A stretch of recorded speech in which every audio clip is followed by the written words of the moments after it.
Retirement नंतर तुमच्याकडे पैसे असतील का नाही मला माहित नाही, पण वेळ मात्र भरपूर असेल.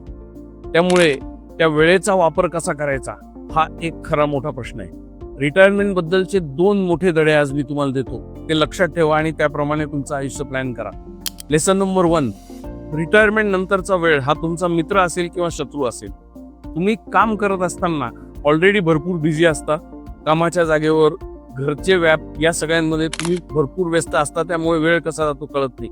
आणि रिटायरमेंट नंतर सडनली तुमचा मेजर पार्ट हा रिकामा होतो.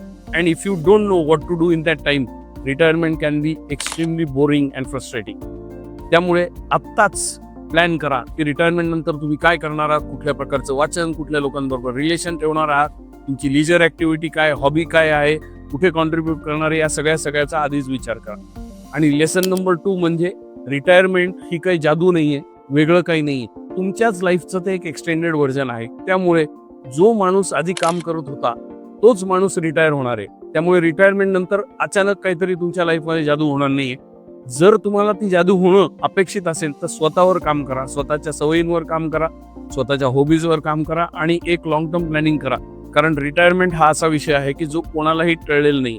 So if you want a meaningful retirement, think about this 2 things and plan accordingly.